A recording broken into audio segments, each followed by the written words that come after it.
তো good morning guys. তো আজকে আমাদের শেষ দিন, মানে এখন আমরা বাড়ি ফিরবো। আমাদের যে ট্যুরটা ছিল বৃন্দাবনে সেটা শেষ হয়ে গেছে। তো এই মুহূর্তে আমরা শ্রীকৃষ্ণ জন্মভূমি দেখতে যাচ্ছি। তো সবাই চলো, তারপরে আমাদের আজকে রাত্রি 8টা থেকে ট্রেন রয়েছে, তারপর যাবো তাজমহলে। তো সবাই চলো, দেখা হচ্ছে সবার সাথে। যে আমাদের গাড়ি রেডি হয়ে গেছে, এবার সবাই আমরা গাড়ি করে যাচ্ছি।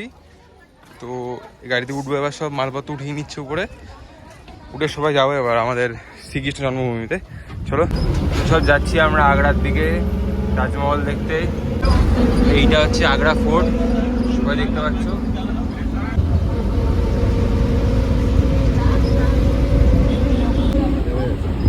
ওই হচ্ছে তাজমহল, ওই দেখা যাচ্ছে।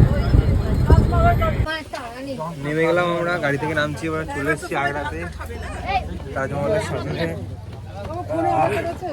নেমে গেলাম। এর আগে গেছিলাম আমরা হচ্ছে গিয়ে ওই শ্রীকৃষ্ণের জন্মভূমিতে, তো সেখানে ভিডিও করতে দেয়নি। কোনো ফোন, কোনো ইলেকট্রনিক জিনিসপত্র নিয়ে ঢোকা ওখানে পসিবল ছিল না। তো ফোন, ব্যাগ সব কিছু আমরা গাড়িতেই ছেড়ে গেছিলাম। তো এখন এই মুহূর্তে আমরা ঠিক তাজমহলের পার্কিংয়ে রয়েছি, পার্কিংয়ে চলে এসেছি। এবার তাজমহলটা এখানে ঘুরতে যাবো। এবার ব্যাগ এখানে রাখা হয়ে গেছে, কেউ যদি চায় তারা এরকম গাড়ি করেও যেতে পারে, এই পাশেই তাজমহল।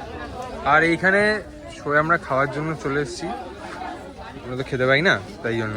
তারপরে এই খাওয়া দাওয়ার পর আমরা চলে যাবো ঠিক আমাদের আগ্রার তাজমহল ভ্রমণে। তো ওখানে গিয়ে সবাইকে ভিডিও করে দেখাবো, ঠিক আছে? এই গাড়িটা নিয়েছি আমরা, এটাই করে যাবো এখন তাজমহলের। তাজমহল গেট পর্যন্ত ছেড়ে দেবে বলছে, 20 টাকা করে নেবে।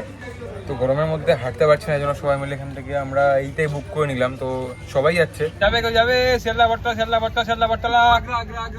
সে তাজমহলে এন্ট্রি নিচ্ছি আমরা। জায়গাটাই যথেষ্ট দেখার জন্য, আর কিছু লাগবে না। টিকিটের লাইন মোটামুটি অনেকটা দূর চলে গেছে, টিকিটের লাইনটা। সে বাইরের থেকে ঠিক এরকম দেখতে লাগছে, অসাধারণ দেখতে, মানে কোনো কথা হবে না এই বিষয় নিয়ে।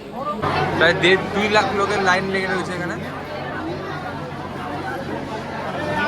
তো প্রায় 1 ঘন্টার মতন জার্নি করার পরে মোটামুটি যুদ্ধ করে তারপরে আমরা আসলাম এখানে। এই হচ্ছে তাজমহলের এন্ট্রি। এটা আমরা পশ্চিম দিক থেকে এন্ট্রি নিয়েছি তাজমহলে।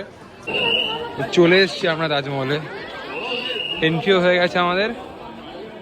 ও ভাই সাব, মানে এরকম যে ছিল সত্যি, মানে শাহজাহান যে কি বানিয়ে গেছে দেখলেই বুঝতে পারবে। হা হা হা হা, ও সেরকম লেভেলেরই এই দৃশ্যগুলো। ভিডিও দেখার থেকে নিজের সামনে এসে দেখতে সব থেকে বেশি ভালো হয়। মানে ভিডিওতে জানাও তুমি বুঝতে পারবে, সামনাসামনি যখন দেখবে তাজমহল, ও আহা। আর দেখতেই পাচ্ছ তাজমহল কতটা সুন্দর দৃশ্য হতে পারে সেটা, মানে আর ওয়েদারটাও সেরকম মানে স্বাদ দিচ্ছে। মনে হচ্ছে যেন ওয়েদারের সাথে একটা মানে একটা চলছে, যার জন্য ওয়েদারের সাথে এরকম সময় যেরকম সুন্দর হাওয়া দিচ্ছে, যেরকম সুন্দর ওয়েদার, সেরকম সুন্দর জায়গা, মানে সব কিছুই একদম ঠিকঠাক হয়ে গেছে। তাজমহলকে যে কেন অষ্টম আশ্চর্যের মধ্যে একটা আশ্চর্য বলা হয়, সেটা নিজের সামনাসামনি না দেখে সত্যি বুঝতে পারতাম না। অতটা না মানে বইয়ে পড়েছি বা জেনেছি, আর সেরকমভাবে যখন দেখতে পাচ্ছি মানে তাজমহলটা, আর এর থেকে বেশি মানে বুঝতে পারছি যে কীরকম কী বিষয়টা। তো মানে সত্যি মানে অপূর্ব মানে অপূর্বই। সেরকম কাছ থেকে দেখলাম তাজমহল, সবাইকে কাছ থেকে দেখে নাও তাজমহলটা। কি নিদর্শন, হ্যাঁ, কি ভাস্কর্য।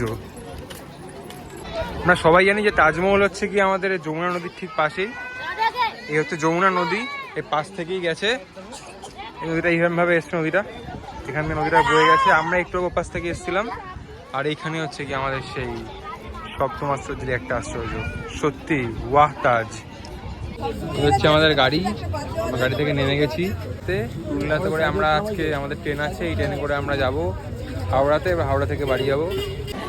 এখন আমরা দাঁড়িয়ে আছি টুলনা জংশনে, আমাদের ট্রেন আসবে। ট্রেন আসতে পারে, ট্রেনে উঠে আমরা যাব হাওড়াতে। 8:13-তে আমার ট্রেনে আসার কথা, ট্রেন দেখলাম 22 মিনিট মতন লেট রয়েছে। তা অপেক্ষা করছি কখন ট্রেন আসবে।